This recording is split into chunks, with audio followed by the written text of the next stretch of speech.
नमस्ते and welcome to Byju's Young Genius. एक मंच जहां जादूगर आते हैं, लेकिन ये कोई आम जादूगर नहीं है जो टोपी में से खरगोश निकाले। हमारे नन्हे जादूगर उस खरगोश को मार्स तक ले जाने की स्ट्रैटेजी बनाते हैं।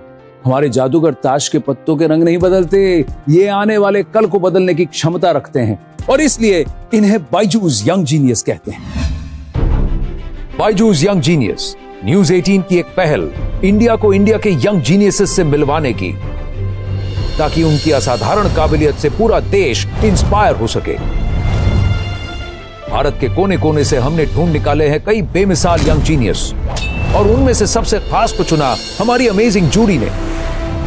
Actor, dancer and politician Hema Malini, national badminton coach Pullela Gopichand, musician Shankar Mahadevan, author Amish Tripathi, Amul CEO doctor Sodhi and director of DRDO Anil Mishra. अलग अलग फील्ड्स में अपनी प्रतिभा के झंडे गाड़ चुके ये यंग जीनियसेस अब आ रहे हैं अपनी कहानियां आपके संग बांटने।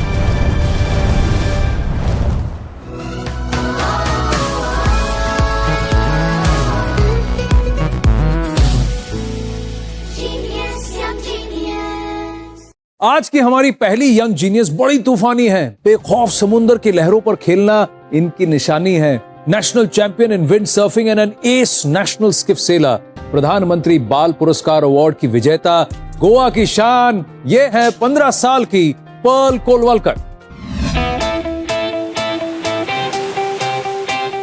For me, home is where the waves are, as the one thing that gives me the most amount of happiness is sailing. Hello, मेरा नाम है Perl कोलवलकर. I'm a national level gold medalist in windsurfing. I also do skiff sailing and kite surfing, and lately I have been pursuing laser sailing. I started off with windsurfing, and that's the thing that actually made me love the sea. Pearl ने इतने कम time में जो achieve किया वो बहुत मुश्किल है किसी भी बच्चे के लिए, और अभी वो नॉर्मल कैटेगरी में सेलर्स के साथ पार्टिसिपेट करती है, जो ओलंपियन है उनके साथ पार्टिसिपेट करती है। When Pearl received the Pradhan Mantri Rashtriya Bal Shakti Puraskar at the hands of the Honorable President of India, it was an absolutely amazing moment. We couldn't believe that it's our little Pearl who's walking up to the stage at the Rashtrapati Bhavan. We had tears in our eyes watching this moment. Representing India abroad for different events and championships, or even in the Olympics, is not an easy task, as it requires a lot of effort, hard work, focus. But I am determined to represent India, and I really want to win a gold for my country.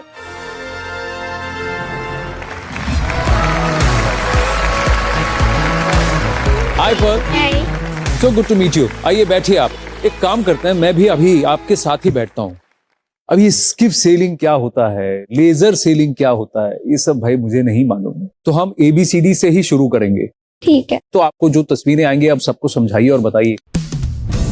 This is basically boat sailing, windsurfing. इसका एक board रहता है और हम खड़े होके cell को control करते हैं, और जैसे हम सेल को पोजीशन करते हैं विंड के हिसाब से, उसी हिसाब से हमारी बोट की स्पीड चलती है। जो बोर्ड मैं चला रही हूँ वो 13 किलोस का है। और वो जो सेल है कितना बड़ा होता है? मेरा सेल 7.8 स्क्वायर मीटर्स का है। इतना बड़ा? हाँ। तो अब ये स्किफ सेलिंग क्या है? स्किफ सेलिंग ये एक बहुत फास्ट बोट होती है। इसमें 3 सेल्स होते हैं, एक होता है मेन सेल, जिप सेल और एक जेनेका। हाँ। और वो जेनेका जो होता है वो मेन सेल से भी और जिप सेल से भी बहुत बड़ा होता है। एक स्किफ सेल जो ये जो बोट है इसको हाँ। कितने लोग चलाते हैं? It's a double handler. तो आप कौन सा वाला sail? I am the skipper, the one who controls the boat main. ये तो स्किफ सेलिंग हुआ। हाँ। अब ये क्या है बताइए? ये एक डिंगी है, एक राउंड बोट है, राउंड बॉटम है उसका। ये इजी लगता है लेकिन इतना नहीं है, ये बहुत कैप्साइज होती है। अच्छा, मुझे ये बताइए कि ये सेलिंग की बात कहाँ से आई?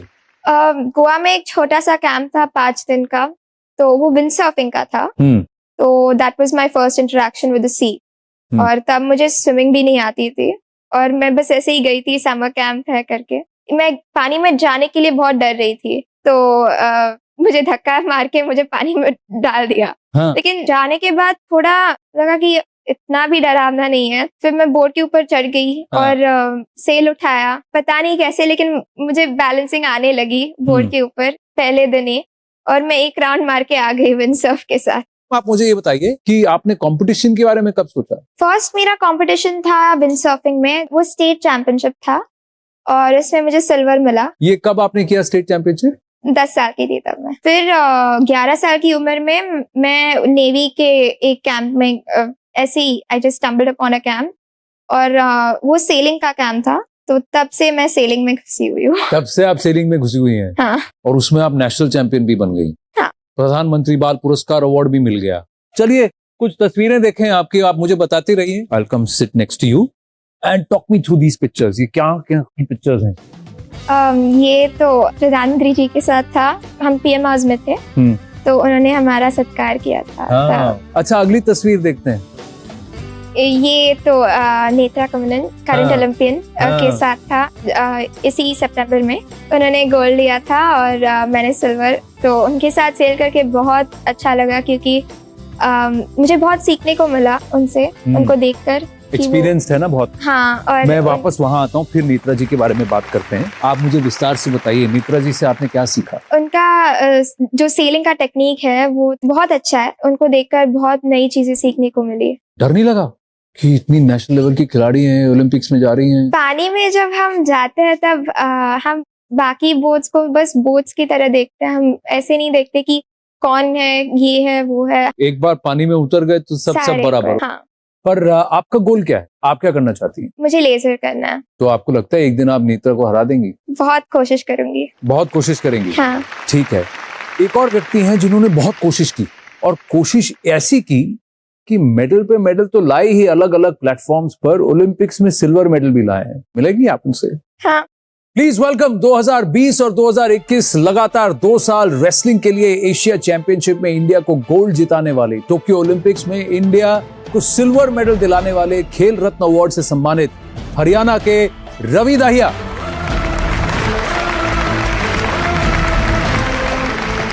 Thank you. आइए बैठिए। तो रवि, ये पर्ल है, पर्ल कुलवलकर। और पर्ल, आप तो इनको जानती हैं, Ravi Dahiya Olympic silver medallist. Excited to meet you? Very. आप तो अखाड़ा में कुश्ती लड़ते हैं, ये समुद्र में कुश्ती लड़ती है लहरों से। इनका ख्वाब है कि पेरिस में भारत के लिए वो सेलिंग करें। कैसा लग रहा है आपको ऐसी इतनी छोटी सी एक यंग जीनियस से मिलकर? बहुत अच्छा लगता है। ऐसे 15 साल की उम्र में एक ऐसा गोल बना लिया कि देश के लिए ओलंपिक्स में मेडल जीतना। तो मैं तो यही कहूंगा कि आप मेडल नहीं, देश के लिए गोल्ड जीतो, क्योंकि आप अभी से गोल्ड का टारगेट बनाओगे जब भी आप गोल्ड जीत सकते हो। Yes sir. हम भी उम्मीद करेंगे कि अगली बार मैं भी देश के लिए गोल्ड जीतूं और आप मेरे साथ हो, और दोनों उसमें पेरिस भी लेने मिले और देश का नाम रोशन करेंगे दोनों। Yes sir. लेकिन आप इनको बताइए कि इसमें इनको क्या करना पड़ेगा ताकि वो जाकर उस पोडियम पे पहुंच जाएं, टॉप पर। बिल्कुल जी, सबसे पहले तो यही कहूंगा कि एक डिसिप्लिन है, वो सबसे जरूरी है, और एक रिस्पेक्ट है ना, सबकी बड़ा या छोटा सबकी एक रिस्पेक्ट आपके मन में जरूर होनी चाहिए, और एक आपका गोल है ना, उसके प्रति आप इतने सच्चे होने चाहिए कि आप अचीव भी ना करो ना तो आप कल ये नहीं हो कि मैंने अपनी तरफ से कोशिश नहीं करी, मैं ये कर सकता था और मैंने ये नहीं किया इसलिए शायद रह गया। तो शायद के लिए कुछ भी नहीं छोड़ना है। अगर आप सच्चे हो और सच्चे दिल से करोगे तो परमात्मा आपका बहुत ही ज्यादा साथ देगा। Yes sir. आप कुछ पूछना चाहेंगे रवि से? ओलंपिक्स की तैयारी जब आप कर रहे थे तब आपने बहुत मेहनत लगाई होगी, बहुत डिसिप्लिन हुआ हो। पता क्या होता है, मेरा मानना ये कि एक ना आप अगर सच्चे दिल से ठीक ठाक करते हो तो ऐसी कोई बात नहीं कि आपको ज्यादा जरूरी कुछ है, और जो भी चीज आपको डिस्टर्ब करती है, चाहे आप कुछ भी, चाहे सोशल मीडिया हो या कुछ भी हो, तो आपको उनसे दूर होना पड़ेगा। मैं तकरीबन 2-2.5 साल से सोशल मीडिया से बिल्कुल दूर था। बस यही था कि एक टारगेट था कि देश के लिए कुछ ऐसा करें। तो उसके बाद देखो सारी चीजें अपने आप ही आ जानी थी। हाँ। तो एक टारगेट बना के चले गए। तो अब बात ओलंपिक्स की हो रही है तो मैं एक छोटा सा गेम खेलना चाहता हूँ आपके साथ। बहुत सिंपल सा गेम है। मैं एक काम करता हूँ, आपके पास ये 2 प्लाकार्ड जो है, एक आपको है और एक आपको है। सिर्फ सही गलत का गेम है। सही है तो आप ग्रीन बोर्ड लगाएंगी, गलत है तो घुमा देंगी। ठीक है? तो पहला सवाल है, ओलंपिक्स का जो लोगो है उसमें कितने रिंग्स हैं? 5। इसके रंग है रेड, ब्लू, ब्लैक, ऑरेंज और ग्रीन। सही या गलत? सही या गलत? गलती कर दे। गलत है। हाँ। अच्छा, ये गलत क्यों है बताइए? क्योंकि येलो है। हाँ, येलो है। येलो है, ऑरेंज नहीं। Well done Pearl. अगला सवाल, Neeraj Chopra is the second track athlete to win a gold medal for India at the Olympics. ये सही है या गलत? गलत है। गलत है। हाँ। The correct answer is Neeraj Chopra is the first track athlete. पर दूसरे एथलीट हैं जिन्होंने भारत के लिए स्वर्ण जीता है। पहले थे अभिनव बिंद्रा। अगला सवाल, इंडियन विमेन्स हॉकी टीम की टोक्यो ओलंपिक्स में कैप्टन रानी रामपाल थी। सही या गलत? सही, बिल्कुल, बहुत बढ़िया। पर्ल, रवि, बहुत मजा आया आपसे बात कर। बहुत बहुत धन्यवाद। Thank you. Pleasure to you. Meet you Pearl. अगले चैट जो है आपके साथ पेरिस 2024 के बाद, ठीक है, पोडियम फिनिश गोल्ड, वो तो उधर से तो गोल्ड आएगा ही, भरोसा है हमको। पर जाते जाते आपके लिए एक छोटा सा तोहफा है। रवि, मैं आपसे गुजारिश करूंगा कि आप जरा पर्ल को ये यंग जीनियस की ट्रॉफी जरूर दें। और इसी के साथ पर्ल, आपको मिला है बायजूस की तरफ से 1 साल का subscription to the Byju's online learning programme. Ravi, Pearl, thank you very very much for joining us on Byju's Young Genius. बहुत बहुत धन्यवाद Ravi. Thank you. Thank you. Thank you. Welcome back to Byju's Young Genius. हमारे नेक्स्ट जीनियस एक data scientist हैं। Data scientist title से ही बड़ा और मुश्किल काम सुनाई देता है, और इस बड़ी और मुश्किल जिम्मेदारी को सिर्फ 14 साल की उम्र में संभालते हैं हमारे अगले यंग जीनियस। आर्टिफिशियल इंटेलिजेंस के जरिए एग्रीकल्चरल प्रॉब्लम्स को सॉल्व करते हैं। ये हैं हैदराबाद के सिद्धार्थ पिल्ली। Hi, I'm Siddharth Pili. I'm from Hyderabad and I'm currently working as a data scientist. I don't see Siddharth as a 14-year-old. I value his decision making. I value his suggestions. So he's almost like any other team member to me now. We tend to use data to solve problems in the domains. These might include on, let's say, classifying if a person has cancer or not, or trying to understand, let's say, the next few days of the weather prediction, or even also predicting if a traffic jam will be at this certain part of the day. I'm also working as an intern at IIT Hyderabad, and my work here involves of using state-of-the-art deep learning and computer vision models to solve problems in the field of agriculture. Whatever Siddharth has achieved at 14 years of age, it took me years to get there. I wish to make an AI someday that will revolutionize the thinking, the practicality of the way we solve things around the world.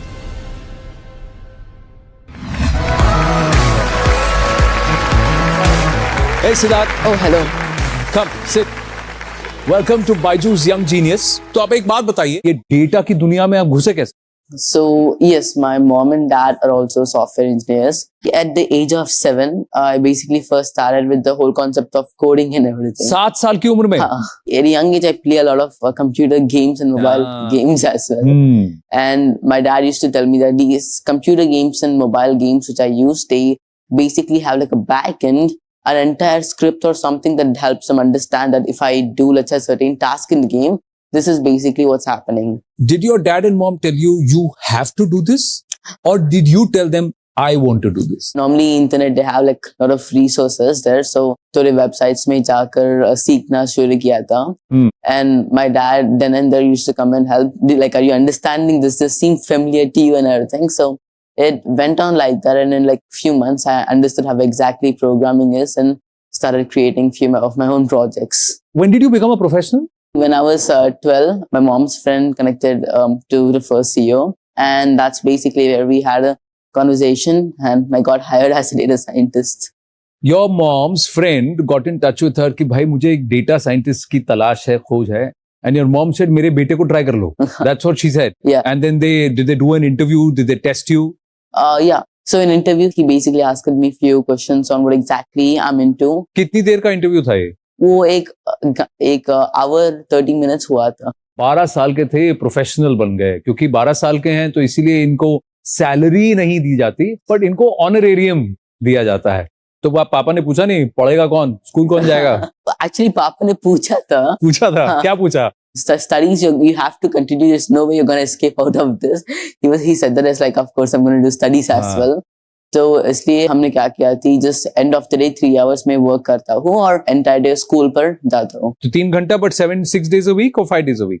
5 days a week। 5 days, यानी Saturday Sunday छुट्टी है भैया। हाँ। और क्या करते हैं? और मैं IIT में भी इंटर्नशिप कर रहा हूँ।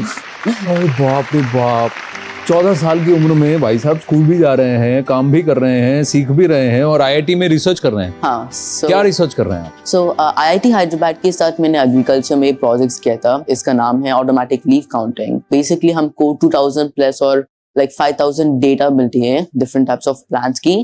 इस डेटा से हम how many leaves are in a plant को प्रेडिक्ट करना है, ये चैलेंज बेसिकली है। This work can be used by the plant scientist where they can understand this growth status of a plant and also how well the plant is doing, and it can be again then translated to farmers.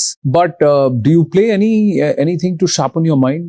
Iterations, moves, logic? So I would say I play some chess as well. You play chess? Yes. तो मेरे कुछ favourite players हैं हाँ. Chess में। एक तो विश्वनाथन आनंद, वो तो बेंचमार्क हैं। हाँ. और एक और खिलाड़ी हैं जिनको मैं एक यंग जीनियस मानता हूँ। हाँ. Because in the age of 19 itself, she was an international master. Her name is Tanya Sachdev. So the team would have asked you to do some analysis about her game. Yes. Right. So I want you to take our viewers through what you have done. तो मैं आपके बगल में आके बैठ जाऊं? आप मुझे बताएंगे? ठीक है। अब मुझे बताइए, take me through. Tanya Sachdev का analytics है। So this is the total number of matches that she has played till date. Yes. Basically, Tanya Sachdev's total number of matches is 1,356. The winning percentage is a huge highlight. That amount of winning percentage is high and very reliable when it comes to winning any type of match. You think she's good? Definitely. Okay. What more have you seen? We also have another type of data available of the matches she played throughout the years. So if you see here, we can see her first match was in 1995. And then as we see, she basically exponentially grew higher and higher and above. Yeah. So the peak is somewhere around 2008. Yes. Where she's played a lot of matches. Yes. So in 2008, she played almost 140 plus matches as well. And this is when she has a huge career peak with getting many sponsorships and also getting to play many more matches as well. और कोई data point है जो आपने analyse किया है इनका? हाँ, मैंने also a number of matches she has also won भी analyze कर दिया था. If we see in the 2008, because she played many games in that part of time, she played almost 140 plus matches as well. Out of 140, she has won at least nearly 50 matches. Yes. इसमें और लेकिन अगर आप 2019 में भी देखें तो 80 matches उन्होंने खेले जिसमें से उन्होंने 40 में जीत हासिल की. And also the thing is, Tanya Sachdev is making the next few comebacks as well by playing in more matches. So that's why if we see, I think by start of 2022, she might break her previous 2008 record as well. You also looked at how she plays with black and how she plays with white? Yes, actually, this type of data is also available to us. And if we see here, she has a very good performance when she played with white. So I'm guessing when you play the first match, I guess you can already draw a good outline of how exactly you want to strategize. She plays with white and she's attacking, she's winning more. And when she's playing defense, it drops down to 33%. Yes. So now that you've shared this with me, are you okay if I share this with Tanya? Oh yes, I would say. You'll be happy to share with us with her? Yes, definitely. So let's do that right now. Oh, Tanya Sachdev. Oh, yes, hello. Hi, Siddharth. Hi, guys. Oh my God, I am mind blown by what I just saw. Oh, yes, thank you. I just feel like I've never met you before, but you've just seen through my whole life right now. So many things that you were talking about, especially, you know, what you mentioned about 2008 being one of the most active years when I was just breaking out and playing the maximum number of games. I mean, do you have any free time to become my coach anytime soon?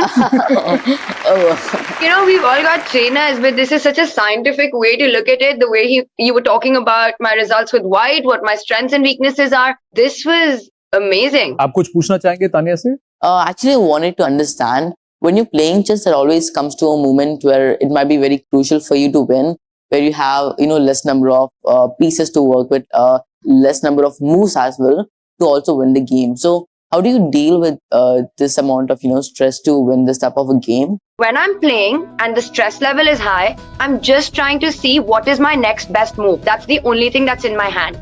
Thinking about the result, thinking about kya hoega if this match doesn't go my way, main haar jaungi. Nothing good will come out of it. But before the matches start, it's very important to get in a zone, to work on your mental health, to work on your nerves. And but I think experience and doing more of this is what makes us better when we actually go perform. Tania, क्योंकि आप इतना deal कर चुकी हैं international forum में और competitive chess बहुत ज्यादा डिमांडिंग भी होता है, तो मैं आपसे आग्रह करूंगा, जरा सिद्धार्थ को बताइए how to deal with failure. You know, my coach always used to say, Siddharth, that champions are not made during tournaments, they are made between tournaments. Oh yes. So whatever hard work you put in and whatever you learn from your losses, you have to just analyze ki what you can do. जैसे आप बोल रहे थे, through data collection, in my case, through my games, see my weaknesses, with the resources I have, improve on them, work on them. And the only thing that we can do is to go back there and fight that. Oh yes. Such a pleasure to speak with you. Thank you for making the time to speak to this little genius here. One more thing before I go, what you mentioned about me playing with the white pieces, absolutely on point. Oh yeah. Well done. Oh, yes. Thank you so much for joining us here on Young Genius. Thank you. Thank you. How was that? Oh yes, that's great. Great? Yes. Fantastic. Oh yes, I feel excited right You now. feel excited? Oh yes. पर सिद्धार्थ, जाने से पहले हमारी तरफ से आपके लिए एक छोटा सा तोहफा है. आप यहाँ आइए Oh, हाँ. और मैं जरा घूम के वहां से आपके लिए लेकर आता हूँ बायजूस यंग जीनियस की ये ट्रॉफी. उसके साथ साथ we are giving you 1 year subscription to the Byju's online learning program. Well done, Siddharth. Thank you. Very proud of you. Lovely to meet you. Thank you. Thank you. Thank you very much. छोटी सी उम्र में कुछ ऐसा कर दिखाए जिसे करने में लोगों की उम्र गुजर जाए, वही तो यंग जीनियस कहलाए. इस सफर में हम एक से बढ़कर एक जीनियस से मिले और उन सब के कारनामों पर, उनकी जर्नी पर हम एक नजर और डालेंगे अगले एपिसोड में. तब तक के लिए नमस्ते, प्रणाम, अलविदा. ख्याल रखिए अपना. जिंदगी की किताब में कुछ नया लिखिए. हमारे यंग जीनियस जैसा कुछ आप भी कीजिए.